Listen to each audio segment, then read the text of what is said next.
सभी मित्रों को नमस्कार। मित्रों, आज हम झारखंड पीजीटी का पेपर हुआ था 23 तारीख को, उसका आकलन और विश्लेषण करेंगे। और आने वाले एग्ज़ाम में जैसे उत्तराखंड में प्रवक्ता का जो पेपर होगा, साथ में ईएमआरएस जो एकलव्य विद्यालय की जो परीक्षा होगी, उत्तर प्रदेश पीजीटी टीजीटी का जो एग्ज़ाम होगा, और साथ ही राजस्थान में जो असिस्टेंट प्रोफेसर के पद निकले हैं, तो इससे हम एक बेहतर आकलन कर सकते हैं। और आकलन होना और करना भी अति आवश्यक है, क्योंकि दिन ब दिन जो परीक्षा का पाठ्यक्रम है वो बदल जाता है, और पाठ्यक्रम बदलने के उपरांत निरंतर प्रश्न पूछने का तौर तरीका भी बदल जाता है। हर जो आयोग करवाती है पेपर, तो देखते हैं सीधा झारखंड में जो प्रश्न पूछे गए थे, भाषा से संबंधित, भाषा बोली और जो भाषा से संबंधित संस्थाएं हैं उसका हम विश्लेषण करेंगे, सिर्फ उन प्रश्नों का विश्लेषण करेंगे। तो पहला प्रश्न आया था, इस प्रकार से प्रश्न बना था, भाषा से संबंधित प्रयाग से संबंधित संस्था। तो प्रयाग से संबंधित जो संस्था थी, हिंदी साहित्य सम्मेलन, जिसकी स्थापना 1910 में हुई थी, और प्रथम सभापति इसके थे मदन मोहन मालवीय जी। साथ ही इसके जो सभापति अन्य वर्षों में रहे गांधी जी, नेहरू जी। 2010 में हिंदी साहित्य जो सम्मेलन था, इसी का परिवर्तित नाम दक्षिण भारत प्रचार समिति, यहाँ पर 1927 लिखा है, लेकिन आप इसको सही कर लेना, 1918 मद्रास में, तो इसी का ही दूसरा नाम है। तो आप इस पॉइंट को भी नोट कर लेना। जब तक हम विश्लेषण आकलन एक बेहतर ढंग से रचनात्मक आकलन नहीं करेंगे, और तब तक हमें अपनी परीक्षा की बेहतर तैयारी का आकलन हम नहीं कर सकते हैं। तो इसलिए हमें हर तरीके से आकलन करना होगा, अपनी बेहतर और एक अच्छी रणनीति के अनुसार हमें चलना होगा। देखते हैं दूसरा प्रश्न। देवनागरी का जो मानकीकरण है वह केंद्र हिंदी निदेशालय ने करवाया था 1960 में, तो आप इस पॉइंट को भी नोट कर लेना। अगला तीसरा प्रश्न है, लीला ऐप, तो ये किस विभाग द्वारा जारी किया गया था? तो राजभाषा विभाग द्वारा यह ऐप जारी किया गया था। ये भी नया प्रश्न है, तो आप इन पॉइंटों को भी नोट करेंगे। चौथा प्रश्न इस प्रकार से बना था, मगधी भाषा। तो मगधी भाषा जो बिहार में इसका संबंध है, मगधी भाषा का बिहारी भाषा से संबंधित है। और बिहारी भाषा की बात करें तो जो बिहार में भाषाएं बोली जाती है, भोजपुरी, मगही और मैथिली। आपको इन पॉइंटों को भी नोट करना है। और जो मैथिली भाषा है, जो 8वीं सूची में 22 भाषाओं को स्थान मिला है, उसमें मैथिली भाषा को भी स्थान मिला है। आप इस पॉइंट को भी नोट कर लेना। आगे देखते हैं कि अवधी, जो अवधी भाषा है, तो अवधी का जो भाषा है अवधी, वह छत्तीसगढ़ में बोली जाती है। और यानी इसका जो क्षेत्र होगा वो पूर्व हिंदी से संबंधित इसका संबंध होगा। तो पूर्व हिंदी के अंतर्गत अवधी, बघेली और छत्तीसगढ़ी बोलियाँ बोली जाती है। आगे हम देखते हैं 5वां नंबर का प्रश्न है, बोली और भाषा में अंतर संबंध। तो बोली भाषा में किस प्रकार का अंतर संबंध है, हम इस पॉइंट को भी देखेंगे। सर्वप्रथम हम देखेंगे कि बोली, तो बोली एक छोटे से क्षेत्र में बोली जाती है और साहित्य रचना नहीं होती है बोली में जैसे गढ़वाली, कुमाऊनी, जौनसारी उत्तराखंड की बात करें, तो इसी प्रकार के अन्य क्षेत्र के भी भिन्न भिन्न बोलियां हैं। बघेली है, जैसे छत्तीसगढ़ी है, मगही है, मारवाड़ी है। तो बोली एक सीमित क्षेत्र के अंतर्गत रहती है। दूसरा, बोली के उपरांत उपभाषा आती है, और जब बोली में साहित्यिक रचना होने लगती है तो तब उसका क्षेत्र विस्तार होता है, और तब हम उसको उपभाषा कहते हैं। बोली के बाद उपभाषा, और उपभाषा के बाद भाषा।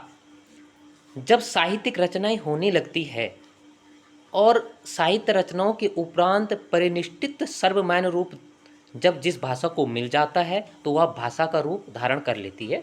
तो बोली भाषा में इस प्रकार का अंतर संबंध है। तो आप इन पॉइंट को भी नोट करेंगे। 6वां नंबर का प्रश्न है, झारखंड की भाषा।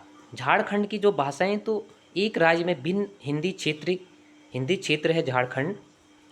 तो हिंदी के साथ खरोटा, नागपुरिया, कुरमाली, ये बोलियां हैं, भाषाएं ये भी बोली जाती है। और साथ में जो जनजाति बोलियां हैं, जैसी सांताली, मुडारी, भूमिज और खड़िया, ये भी जनजातीय बोलियां बोलियां जाती है झारखंड में। तो आप इन पॉइंट को भी नोट करेंगे। और सांताली भाषा से यहाँ पर एक पॉइंट इस प्रकार से बनता है कि जैसे हमारे देश के जो राष्ट्रपति हैं वर्तमान, द्रौपदी मुर्मू, तो भी सांताल क्षेत्र यानी उड़ीसा से आते हैं, मयूरभंज इस क्षेत्र से। और इस सांताली से एक नाम हमें इस प्रकार के भी, आपने एक जो है हिंदी साहित्य में एक बहुत सी बड़ी रचना महिला आंचल सुना होगा, फणेश्वर प्रसाद रेणु की रचना है। 1954 में उन्होंने ये रचना, एक उपन्यास लिखा था महिला आंचल, जो आंचलिक उपन्यास जहाँ से प्रारंभ होता है।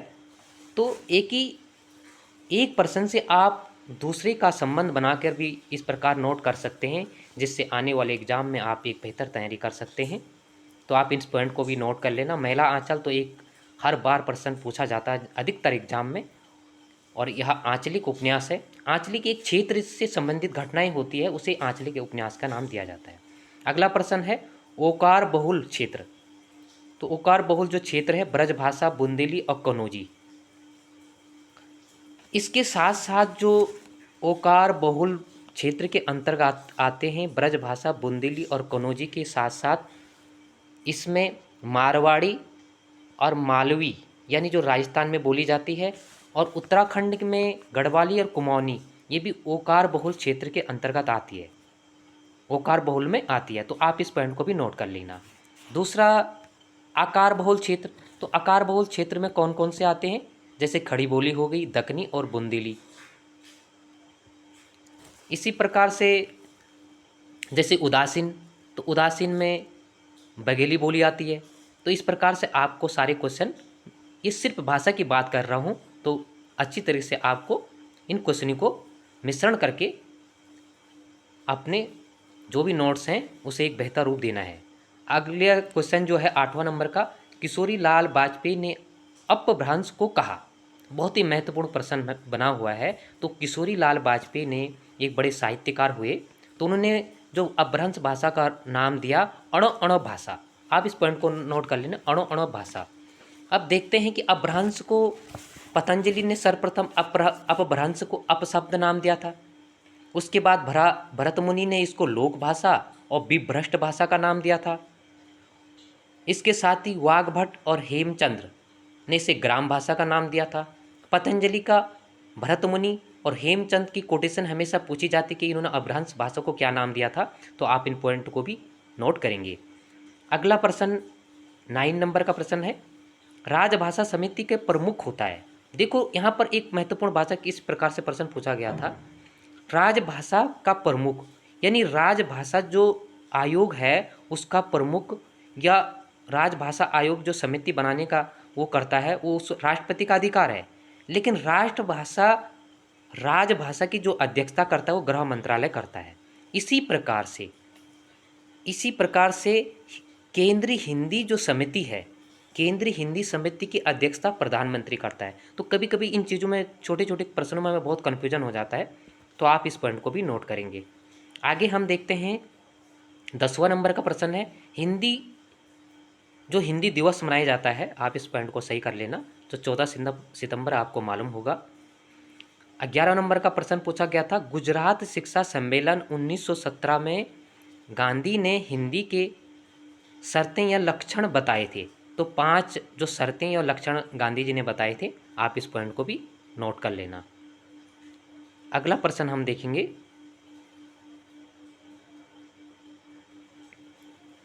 हिंदी की लिपि। तो हिंदी की लिपि देवनागरी लिपि है। तो आप कुछ क्वेश्चन तो अच्छे आए थे, लेकिन कुछ क्वेश्चन इस प्रकार से बने थे जिन क्वेश्चनों को आप आकलन करके नोट कर सकते हैं। 14 नंबर का प्रश्न है, हिंदी किस भाषा परिवार की भाषा है। तो हिंदी जो है भारोपी परिवार की भाषा है। भारोपी परिवार के अंतर्गत जो है 10 भाषाएं आती हैं, और भारोपी परिवार की जो भाषा है इसी का नाम इंडो जर्मन और आर्य भाषा का नाम हम इसको देते हैं, इन नामों से भी जानते हैं।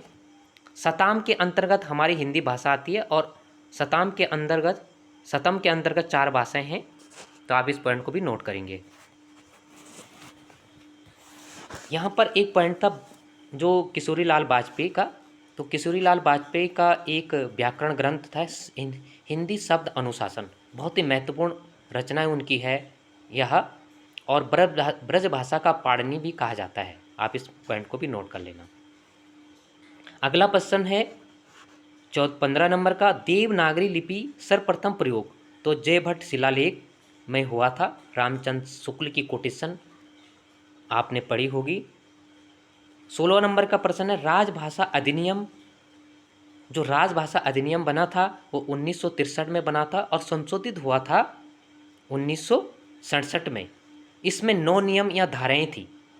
दूसरा आता है कि यहाँ पर राजभाषा अधिनियम पूछा गया है, जबकि राजभाषा आयोग की बात करें तो 1955 की बात राजभाषा आयोग बनाया गया था, और राजभाषा अधिनियम 1963। डॉट यहाँ पर कन्फ्यूजन होने की आवश्यकता नहीं है। और राजभाषा नियम 1976 में बना था, और राजभाषा नियम में जो हैं 12 धाराएं यानी या 12 नियम थे। तो आप इस पॉइंट को भी नोट कर लेना। 17 नंबर का प्रश्न पूछा गया था, 8वीं सूची में भाषा नहीं है। जो हमारी 8वीं सूची में जिन भाषाओं को मान्यता मिली है उसमें भोजपुरी भाषा को जगह नहीं दी गई है, उसमें 22 भाषाएं हैं। इसकी अतिरिक्त राजस्थान और अंग्रेजी को भी 22 भाषाओं के अंतर्गत 8वीं सूची में स्थान नहीं मिला है। तो इस प्रकार से 18 या 19 यहाँ पर कुछ क्वेश्चन मैंने डबल किए हैं। 18 से 20 क्वेश्चन जो है भाषा से संबंधित बने थे। झारखंड पीजीटी का जो पेपर हुआ था ये अगस्त माह में, तो 110 नंबर का झारखंड पीजीटी का जो पेपर था प्रवक्ता का, उसमें से लगभग 18 से 20 क्वेश्चन भाषा या भाषा संबंधित संस्थाओं से संबंधित ये क्वेश्चन बने थे। तो ये मीन वही प्रश्न में लाया था जिनका संबंध भाषा से संबंधित है। आपको ये वीडियो अच्छा लगा हो तो शेयर करें, और अगला पार्ट भी मैं जल्दी ही झारखंड पीजीटी के और प्रश्नों को लाने का आप कोशिश करूँगा। तो आज के लिए इतना ही। सभी मित्रों का पुनः धन्यवाद।